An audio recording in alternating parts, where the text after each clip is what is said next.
당초 오늘 오전 11시에 열리기로 한 더불어민주당 비대위 회의가 오후 3시로 연기됐습니다. 이런 가운데 회의에 참석할 예정이었던 김종인 비대위 대표가 자택에 칩거한 채 침묵을 지키고 있어서 중대 결정을 하는 게 아니냐 이런 관측도 나오고 있습니다. 이동호 YTN 보도국 부국장, 김만음 한국정치 아카데미 원장과 함께 자세한 상황 짚어보겠습니다. 안녕하십니까? 네, 안녕하세요. 안녕하십니까? 네. 자, 오전 11시부터 당무 복귀가 점쳐졌던 김종인 비대위 대표가 아직까지 지금 자택에 머무르고 있습니다. 회의가 오후로 연기까지 됐는데 어떻게 볼 수 있을까요?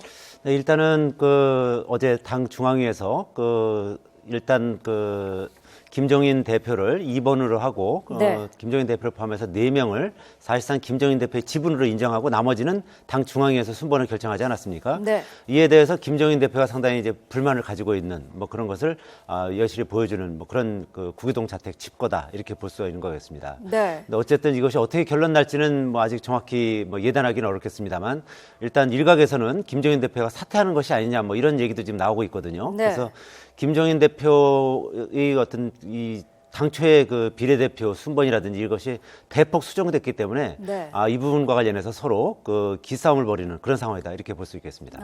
지금 말씀하신 것처럼 김 대표가 중대 결단을 할 수도 있지 않느냐 이런 관측도 나오고 있는데 어떻게 보시나요? 중대 결단은 사퇴를 얘기하는 거겠죠. 지금 이제 24일부터 25일 사이에 걸쳐서 후보 등록을 하는 건 이틀밖에 안 남았는데요. 네. 초읽기 상황의 선택이 굉장히 어렵습니다. 만약 이게 일정한 시간이 남아있다면은 현 대표가 사퇴하더라도 새로운 지도부를 구성하는 방법이 가능할 것인데 그 어려운 지금 상황에 초읽기에 놓여 있는 상황이 이런 일이 터지고 있는데요. 네. 김종인 대표의 지금 상황을 이런 관점에서 볼 수 있을 겁니다. 하나는 본인이 적당히 절충해서는 가지 않겠다라는 입장이겠고 아하. 또 하나는 이 문제가 제기되면서 김종인 대표의 그동안에 보여줬던 권위가 많이 손상을 입었죠. 심지어는 김종인 대표가 과거에 4번에 거쳐가지고 전국구 비례대표 하는 과정 속에서 과연 한 게 뭐가 있었느냐 네. 이런 평가까지 되돌아가면서 하게 나오게 되겠고요.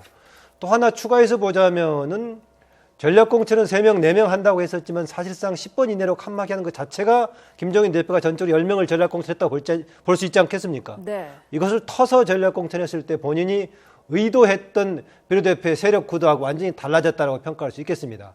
그런데 3시로 연기를 한 것은 이제 11시에 어제 새벽까지 거쳐가지고 중앙에서 결정했던 내용을 승인하는 과정이 되겠는데 네. 이걸 좀 하기 어려운 상황에서 연기한 거 아니겠습니까? 만약에 그대로 관철이 된다면 3시에 진행이 돼서 결론이 날 수 있겠지만 뭔가 오늘 새벽까지 해서 결정했던 중앙위 내용을 바꾸려고 한다면은 네. 또 한 번의 절차가 필요하지 않겠습니까? 중앙위에서 대표라든가 비대위에 전적으로 위임을 한다든지 네. 하는 과정이 필요하다고 하더라도 중앙위를 거치하는 중간 과정이 있기 때문에 당장 김종인 대표가 생각을 바꿔서 오늘 새벽에 결정된 안을 받아들이지 않는 한 이대로 진행되기 어려워 보입니다. 네.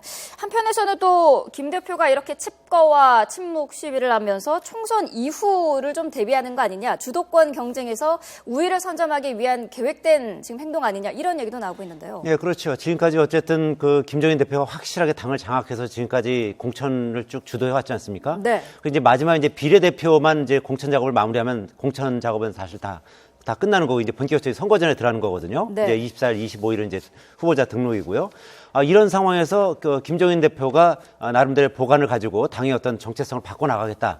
그리고 상당히 중도층을 잡겠다는 어떤 그런 의지를 가지고 비례대표 순번을 정했는데 네. 그것을 사실상 이제 친문 세력들이 쭉 규합을 해서 완전히 뒤집었지 않습니까? 그러니까 김종인 대표 입장에서는 본인의 리더십이 큰 상처를 입었다. 자존심에 상처를 입었다. 이런 거 아니겠습니까? 특히 욕심 부리는 노인네 이런 식으로 이제 폄훼당했다. 그런 네. 부분에 대해서 상당히 아주 자존심 상해하고 있거든요. 그래서 심지어는 그런 말도 했습니다. 이게 인격적으로 이렇게 나를 모욕하는 이따위 정당에 있을 하등의 이유가 없다. 이런 식으로까지 이렇게 아주 격앙된 반응을 보였었거든요. 네. 그래서 일부 아마 측근들에게는 아마 사퇴 의사도 일부 비치긴 했었던 것 같은데요. 네. 어쨌든 최종적으로 어떤 사퇴하겠다 이렇게 얘기한 것 같지는 않은데요. 네. 어쨌든 그런 김종인 대표의 어떤 의중이 일부 이제 흘러나오면서 일부 언론에서는 지금 사퇴 얘기를 했다 이런 식으로 이제 보도가 나오고는 있습니다만 아직 그 부분까지 정확하게 지금 취재된 바는 아직 없습니다. 네. 어쨌든 오늘 11시에 당초 비대위에 나오기로 했었는데 11시 안 나오고 지금 구기동 자택에 칩거를 하고 있고요. 네. 오후 3시로 일단은 연기가 됐습니다. 근데 오후 3시에 비대위가 제대로 열릴 수 있을지 이 부분도 좀 더 지켜봐야 되는 그런 상황인 겁니다. 네. 자, 더 이상 가만히 지켜볼 수만은 없다는 생각을 했을까요? 문재인 전 대표도 오늘 뭐 자신이 당대표를 내도 김종인 그 위원장에 대해서 상위 순위로 모셨을 것이다. 이런 언급을 또 했습니다. 어떤 의도가 있을까요? 예, 어쨌든 간에 지금 상황이 안정화돼야 된다 이런 입장을 보인 거죠.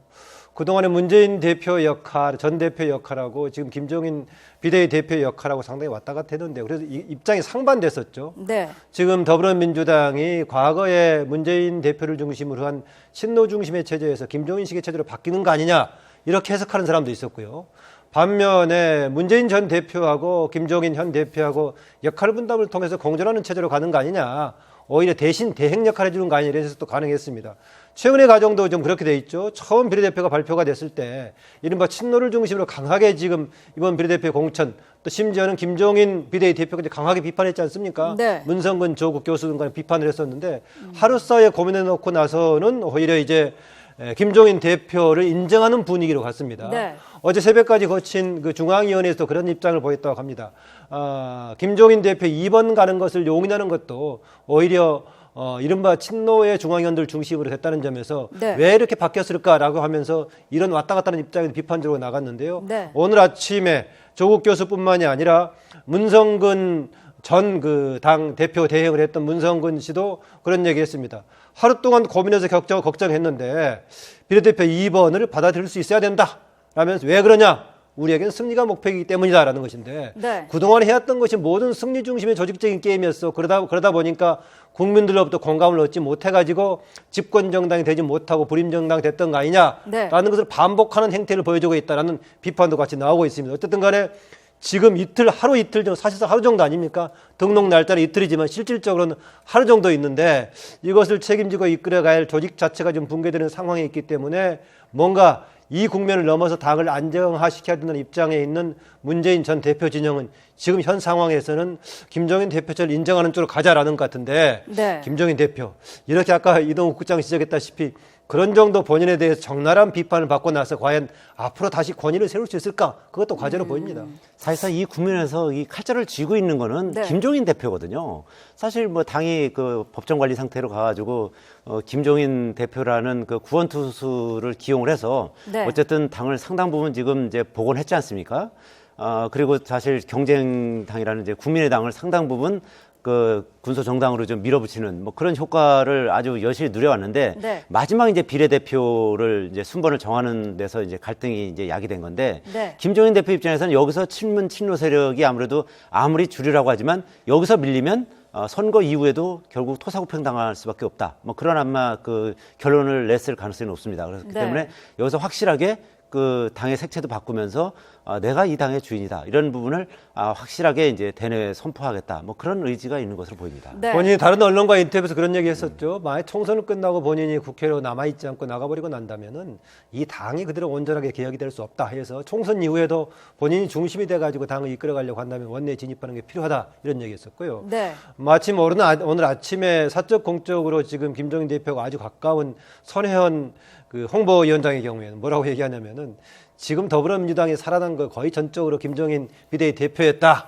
그걸로 관저한다면 뭐 2번 주는 것이 아깝느냐, 훨씬 더 많은 걸 줘야 된다라고 얘기해서 네. 일정 부분은 그렇게 얘기할 수가 있지만은 뭐 비례대표라는 것이 특히 수권 정당을 지향하고 있는 제1야당의 그 의원직 자리가 무슨 그런 것에 대한 기여도를 가지고 주는 자리는 아닌데 네. 하여튼 뭐 그렇게 생각하는 측면들도 있습니다. 네. 자, 김성수 더민주 대변인이 지금 확대 해석을 경계하는 그런 분위기인 것 같습니다. 비대위원 성원이 안 돼서 회의가 연기됐다. 자, 김종인 비대위 대표의 어떤 결단과 관련해서 오후로 회의가 급작스럽게 연기된 것이 아니라는 입장인 것 같습니다. 그리고 오후에 김종인 대표가 비대위에 참석할 것이고 그 자리에 나와서 입장을 밝힐 것이다. 라는 언급을 했습니다. 자, 오후에 어쨌든 비대위 자리에는 나올 것이다라는 게 그 더민주의 입장인데 어떤 식으로 결론이 날까요? 그런데 이것은 지금 11시에 열리지 못한 것은 전적으로 김종인 대표의 지금 생각에 따라서 열리지 않는 거 아니죠? 맞지 않겠습니까? 지금 이제 총선 등록을 이틀 앞두고 있고 어젯밤에 그 진통 끝에 오늘 승인하는 비대위가 11시에 열리기로 했는데 성원이 안 돼서 못 열렸다. 그런 상황이 안 돼서라기보다는 김종인 대표가 참석할 수 없는 상황에 대해서 못 열렸던 것인데 이게 지금 뭔가 당에 대한 내홍이 확산되는 것을 막기 위해서 이제 김성수 대변인 그렇게 얘기한 것 같은데요. 네. 오히려 그렇게 해석한다면은 김종인 대표의 생각이 조금 더 완화되거나 바뀔 소지를 좀 기대를 하고 있는 것 같기도 한데요. 네. 자, 만약에 김 대표가 사퇴와 같은 중대 결정을 한다면은 파장이 엄청날 것 같은데요. 그렇죠. 그렇게 되면은 만약에 김종인 대표가 사퇴를 한다면은 결국 더불어민주당은 다시 친노 친문 정당으로 돌아가는 거거든요. 네. 그러면 총선에서 아주 심각한 타격을 입을 수밖에 없고, 특히 이제 호남 같은 경우에는 그 친노에 대한 어떤 반감이 많아서 지금 국민의당이 창당됐고 국민의당이 상당 부분 호남에서는 지지를 얻고 있는 거 아니겠습니까? 네. 호남을 중심으로 해서 그 더불어민주당에 대한 반감이 더 심화될 수밖에 없고, 전국적으로도 결국 그 더불어민주당 그 이름도 바꿔가면서 이렇게 새롭게 창당하되면 결국 다시 친노 친문 정당으로 돌아가는구나. 이제 그런 여론이 확산되면서 선거에서 상당히 심각한 타격을 입을 수밖에 없습니다. 그래서 어떤 형식으로든 아마 그 당의 주류인 그 친노 친문 세력은 네. 아마 김종인 대표가 요구하는 어떤 사안이든 대부분 다 받아들이면서 아마 김종인 대표를 계속 대표로 옹립하려고 아마 상당히 노력을 할 것으로 이렇게 보여집니다. 네. 자, 그렇다면 비례대표 순위, 이른바 그 셀프 공천 논란이 됐던 김종인 대표의 2번. 그 부분도 만약에 그 김종인 대표가 바란다면 원안대로 갈 가능성이 있다고 보시나요? 원안대로 갈 가능성이 있죠. 오히려 김종인 대표의 경우에는요, 다른 부분이 본인의 뜻대로 주도가 가능하다면은 순서는 충분히 조정할 수 있는 거 아니겠습니까? 사실상 원래 가장 이상적으로 보자면 김종인 대표가 현 의석 정도를 유지하는, 그 이상을 넘어서지 못한다면은 패배에 대한 책임을 지겠다고 했으니까 현재 네. 의석이 106석이든가요? 또 하나 줄었나요? 5석인가 뭐 줄었을 건데, 그 기준으로 본다면 대개 이제 비례대표를 한 15석 내외 정도 추측하지 않습니까? 그럼 본인이 책임을 진다면은 비례대표를 15, 16석을 넘기지 못하면 책임진다는 상황이니까 네. 상식적인 논리로 보자면은 만약에 16번 정도 간다면은 자연스럽게 책임지는 거 아니겠습니까? 책임지고 이기면은 본인이 원내에 진입하는 것이고, 네. 책임질 만큼 승리하지 못한다면은 본인도 원내에 진입하지 못하니까 합리적인 방법처럼 보이긴 한데, 그걸 가지고 본인의 욕심으로 보느냐 이렇게 본인은 생각하고 있으니까 뭐 그렇게 논란이 되고 있는 것 같고요. 또 하나 10번에 1번부터 10번, 또 11번에서 20번, 또 21번 이하 3단계로 칸막이에서 했던 것 자체가 네. 혹시 김종인 비대위대표가 생각하고 있는 세력구도에 뭔가 이걸 가늠해가지고 그동안의 당의 분위기를 바꾸는 데 일조하게끔 10번 내를 본인으로서는 치밀하게 구성했지 않느냐라는 것인데, 이제 그게 다 섞어지면서 오히려 그쪽에 있던 사람들의 상당수가 몇 사람 이제 지정한 사람 빼놓고 다 뒤로 밀렸지 않습니까? 네. 이런 것도 아마 굉장히 본인이 앞으로 기세를 잡는데 신경을 쓰고 있는 부분이 아닌가 그런 생각이 들기도 합니다. 네. 자, 오후 3시로 예정된 비대위 회의 상황을 더불어민주당 상황 짚어봐야 할 것 같습니다. 자, 이번에는 새누리당 상황도 좀 알아보죠. 공천이 거의 마무리 단계에 접어들고 있는데 유승민 의원에 대한 공천 결정은 아직까지 나지 않고 있습니다. 어떻게 예상할 수 있을까요? 글쎄요, 오늘 밤 이제 최고위원 회의가 있는데요. 거기서 뭐 결정이 날 가능성이 일부 대두되고는 있습니다만, 네. 현재 뭐 나오는 얘기로는 어쨌든 그 공천관리위원회 쪽 그 얘기로는 그 유승민 대표를 두고 경선을 한다든지 아니면은 아예 이 지역을 무공천 지역을 한다든지 뭐 그런 것은 생각하지 않고 있다는 거예요. 그러니까 어쨌든 단수 추천을 하겠다는 거죠. 네. 그러니까 단수 추천을 하는 것이, 그러니까 결국은 그 유승민 그 전 원내대표를 단수 추천할 가능성은 거의 뭐 제로에 가깝지 않습니까? 그래서 일단 계속 그 시간을 끌다가 네. 이제 내일 밤 12시까지 23일 그 12시까지 만약에 그 공천을 하지 않으면 유승민 의원 입장에서는 탈당 내지는 불출마를 선언하는 방법밖에 없습니다. 네. 그 24일 이후에는 당적을 옮길 수가 없거든요. 그러니까 그렇기 때문에 유승민 의원으로 하여금 계속 그 탈당해서 무소속 출마를 종용을 하다가 정 안 되면 결국은 그 24일 또는 25일에 이재만 전 동구청장을 단수 추천하는 아마 그런 방향으로 갈 가능성이 높아 보이는데, 네. 이제 그럴 경우에는 여론의 이 반발이 상당할 거거든요. 그러니까 네. 새누리당이 오늘 저녁 정도에 아예 그냥 유승민 의원을 컷오프 시키고 이재만 전 동구청장을 단수로 추천할지, 아니면 시간을 넘겨서 24일, 25일에 이재만 전 동구청장을 단수 추천할지, 이 부분은 좀 더 이제 지켜봐야 하는 상황인 것 같습니다. 네. 원장님께서는 어떻게 보시나요? 네, 일단 오늘 지금 이미 진행이 됐겠죠. 공천관리위원회는 10시부터 이제 열리고 있다고 하니까. 그런데 핵심 논의는 오늘 유승민 의원의 이제 공천 여부를 결정하기 전에 아마 비례대표 먼저 논의를 하면서 결정할 것 같은데 네. 오늘은 결정을 할 거라고 그럽니다. 아까 이동훈 국장 지적했다시피 선택은 결국은 단수 공천에서 누구를 공천하느냐 쪽으로 모아지는 것 같습니다. 전에는 옵션 여러 가지가 있었죠. 경선에 붙이느냐, 심지어는 모두 무공천해가지고 각기 개인별로 무소속으로 한번 경쟁하게 맡기느냐라는 거였는데 네. 또 오늘 아침에 이른바 친박계로 불리는 박종희 공관위원은 그런 얘기 하더라고요. 공당으로서 무공천을 남겨가지고 자기 경쟁시키는 것은 책임정당 정치가 아니다. 그러면 결국 뭐만 남느냐. 단수 공천을 하니까 현재 경쟁하고 있는 두 예비 후보 중에서 한 사람 이재만 전 동구청장이든 유승민 의원 할 수밖에 없다 이런 상황이어서 네. 오늘쯤은 결정나지 않을 거라고 봅니다. 유승민 의원 본인도 오늘 결정 안 나면은 이제 어쩔 수 없이 본인도 선택해야 되는 상황이 아니겠습니까? 네. 선택하면서 본인이 이제 원래 본인은 당의 결정에 따라서 어쩔 수 없이 선택했다 하는 입장을 보여야 되는데 네. 그래서 자진해서 나가지 않았었는데 지금 이제 선택하더라도 당에서 사실상은 컷오프하는 분위기를 갖기 때문에 내가 그런 심정으로 결정했다 해서 유승민 의원이 먼저 결정하든 당에서 결정하든 뭐 시간은 이미 정해져 있어 초입기에 들어간 상황이어서요. 네. 결정은 할 것 같습니다. 자, 잠깐 언급을 하셨습니다만 지금 당 상황을 유승민 의원도 잘 알고 있을 텐데요. 왜 아직까지 본인의 결정을 따로 내리지 못하고 지켜만 보고 있는 걸까요?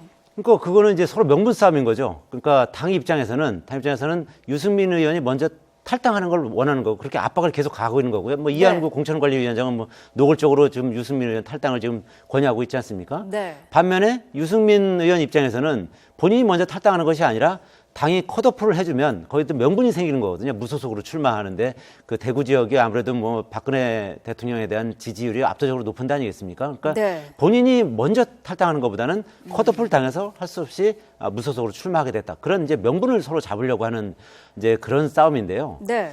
어쨌든 그 유승민 의원 입장에서는 뭐 본인 때문에 그 컷오프 당하거나 이번에 이제 그 공천에서 배제된 의원들이 꽤 있지 않습니까? 네. 그런 의원들과의 어떤 의리라든지 이런 걸 생각해서라도 어쨌든 탈당해서 무소속으로 해도 출마할 수밖에 없습니다. 그러니까 그냥 가만히 있다가 네. 결국 그 뭐 무소속으로도 출마 못하는 그런 상황은 대단히 어려운 상황이 될 수 있거든요. 네. 그렇기 때문에 아마 늦어도 내일 오후 중에는 아마 탈당하고 무소속 출마를 선언하지 않을까, 그렇게 예상이 됩니다. 네. 그렇죠. 본인만 출마하지 않는다면은 다른 동료들한테는 열심히 싸우라고 용기를 내라고 해놓고 나서 본인만 빠져버리면 그건 좀 안 되는 일이 되겠죠. 그래서 아마 본인은 출마하는 게 본인 여러 가지 역부족이 된다고 하더라도 출마하는 게 좀 맞아 보이고요. 네. 그리고 보니까는 그 당 내부에서 공관위원들도 지금 유승민 의원을 강제로 이제 이렇게 컷오프 시키는 것이 여론에 안 맞다는 얘기를 해요.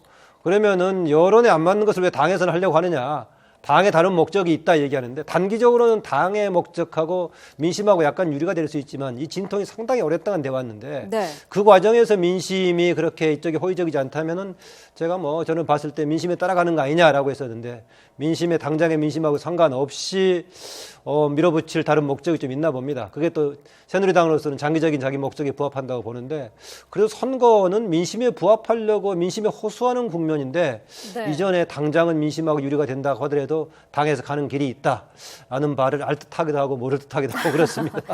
자, 이렇게 길어지는 공천 과정, 그리고 그 과정에서의 갈등 상황을 보면서 여론의 움직임도 좀 심상치가 않습니다. 공천 갈등 역풍이 수도권의 여론을 좀 끌어내리고 있는 분위기인 것 같은데 어떻습니까? 예, 그렇죠. 최근 그 리얼미터 여론조사를 보면은 수도권 같은 경우는 특히 여당 지지율이 많이 이제 내려가고 있는 걸로 지금 나오고 있지 않습니까? 한 12%포인트 정도 지금 내려가고 있는데 약 한 49%에서 37% 정도로 내려와가지고 한 12%포인트 정도가 빠지고 있다는 거거든요. 네.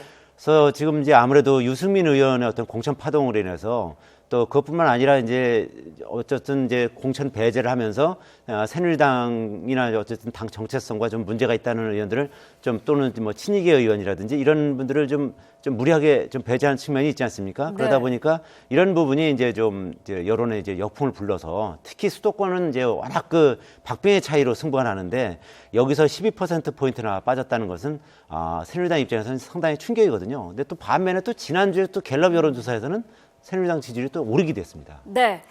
네, 앞서서 정치권 상황 짚어봤는데요. 자, 새누리당과 더불어민주당 상황 짚어봤습니다. 자, 이런 상황일 때 국민의당이 사실 박차고 앞서서 나갈 수 있는 상황인데요. 국민의당 상황도 지금 좋지 않은 것 같아요. 예, 그렇습니다. 어제 같은 경우에 이제 폭력 사태도 있었죠. 네. 그러니까 국민의당이 아무래도 광주에서는 좀 강세를 보이다 보니까 광주 지역 공천을 놓고 아주 치열하게 지금 경합을 벌이는 상황이었는데, 특히 장병완 의원 같은 경우는 원래 이제 결선 투표를 벌이기로 했는데, 네. 뭐 해보니까 결선 투표를 안 해도 된다 그래가지고 결선 투표 없이 장병완 의원을 공천을 했습니다. 그러니까 네. 그 상대 후보였던 이제 서정성 예비 후보, 안철수 의원의 수석 보좌관 했던 인물인데요. 그쪽 의원 측에서 강력히 반발을 하면서 결국 네. 주먹이 오가는 그런 폭력 사태도 있었던 거죠. 그러니까 네. 지난번에 국민의당이 부산시당 창당 대회를 할 때도 폭력 사태가 있어가지고 그때 아주 지지율이 확 꺾였거든요. 그러니까 네. 어제 같은 경우도 이런 일종의 어떤 이 공천에 대해서 제대로 하질 못하다 보니까 이제 강력 반발도 있었고, 그런 책임을 지고서 또 공천관리위원장이 또 사퇴를 했습니다. 네. 그러니까 이런 어쨌든 신생 정당이다 보니까 이런 공천 관리라든지 이런 데서 상당히 좀 미흡한 점을 이렇게 보인 뭐 그런 점이 있었던 거죠. 네. 자, 국민의당 이제는 좀 안정이 될 만한 시기인 것 같은데 아직까지 이런 모습을 보이는 이유는 어디에 있을까요? 말 그대로 신생 정당으로서 조금 미숙함과 경험의 부족이라고 봐야겠죠. 또 주도하는 분들이 과거에 정치적인 경험이 많은 분들이 한다면 모르겠지만 주도하는 분들도 사실 또 그렇지 않고요. 네. 그나마 지금 세 사람의 거의 공동 대표께 해당되는, 물론 상임 선대위원장이었습니다만 김한길 선대위원장, 전 선대위원장의 경우는 조금 있었지만은 또 본인은 빠져 있고, 네. 전반적으로 경험은 미숙이라고 보고요. 이동욱 국장 지적했다시피 사실은 양당의 지금 독과점 체제에 대한 문제를 제기하고 3당을 만들겠다 했던 거 아니겠습니까? 네. 그래서 거대 정당들의 최근 공천의 문제가 뚜렷하게 불거지고 있으니까 조금만 잘했으면 국민의당 정말 찬스였는데 네. 스스로 공천 과정에 이런 문제를 해가지고 별로 혜택을 못 보고 있고, 또 하나 이제 비례대표 공천에서 이제 문제가 됐죠. 더불어민주당. 그러면 이제 국민의당에서 뭔가 비례대표 후보자들 부각을 시키면서 주목을 받아야 되는데 네. 과연 그동안의 준비 과정이라든가 또 국민의당이 주목을 끌었던 과정을 봤을 때 새롭게 주목을 받을 만한 비례대표 진영을 구축했을지 이것도 과제로 있습니다. 자칫 또 그동안에 알려진 측근 몇 사람들이 비례대표 이름으로 진출하는 상황이 된다면은 신당의 취지를 무색하게 하면 안 되겠죠. 걱정이 되긴 합니다. 어쨌든 간에 거대 집권당과 제1야당의 문제를 보면서 국민들은 어찌해야 되나 걱정하고 있는데, 이 문제를 타파하겠다고 나왔던 국민의당도 그 요구에 부합하지 못한다면은 만약에 선거에서 유권자들은 무엇을 택해할까요? 네. 자, 누가 봐도 지금 답답한 정치권 상황 짚어봤습니다. 오늘 두 분 말씀 여기까지 듣겠습니다. 고맙습니다. 네.